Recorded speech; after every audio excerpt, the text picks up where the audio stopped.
Hello, my name is John Carranza Mendez, and this is my submission for the Advanced Placement United States History Final Assignment, and where my topic will be based on Senator from Wisconsin, Joseph Raymond McCarthy.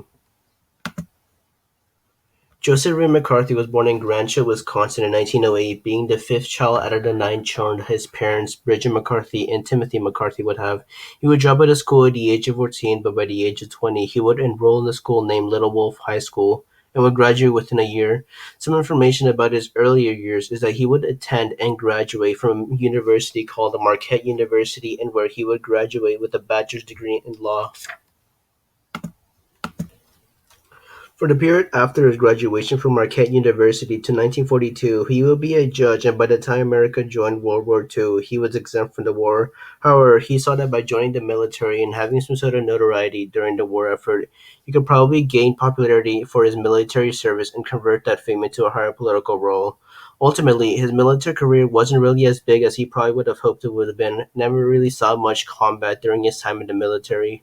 A piece of information that could be seen as somewhat notable during his time with the military was that he would embellish his military career, and the battles he actually partook in, he would lie and make it seem as if the enemy had bigger numbers to acquire the Distinguished Flying Cross Medal. By 1945, he would prepare himself to challenge for the Republican nomination for the Senate and would in the end win an uphill battle against incumbent Robert Lafayette Jr. by making his campaign through attacks on him as well as through retail campaigning. With the rise of communism, and by extension the Second Red Scare by the late 1940s, fear would start to rise within America again, and due to this, Senator McCarthy would use it to his advantage. By the start of the 1950s, he would do his famous speech in Wheeling, West Virginia, and where he would say that he had a paper of 205 members of the State Department that had ties to the communists. He would lie about many things, and that he would actually never really be confronted about it because of how he would have had been able to manipulate the media during this time. Another reason as to why he was never actually seen as a liar about these claims is because of how his accusations were going on during a time before things like the Watergate scandal and or the Vietnam War. So ultimately, the people at the time didn't think that someone with such an important role would act irrationally by lying to the people.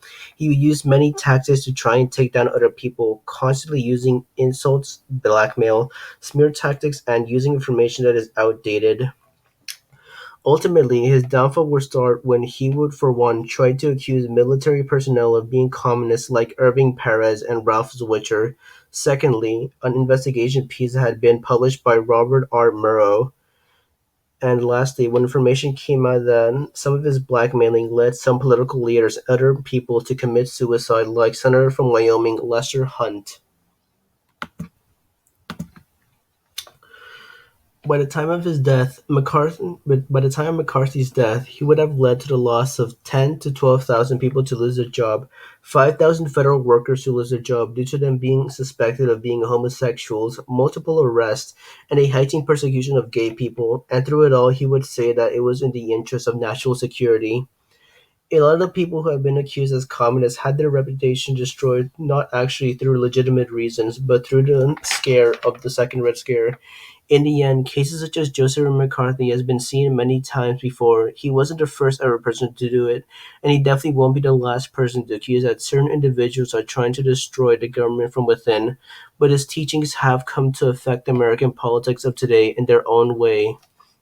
With that, this will conclude my presentation for the Apush final assignment, and thank you for watching and listening to my presentation. And these are sources that I used to make my presentation.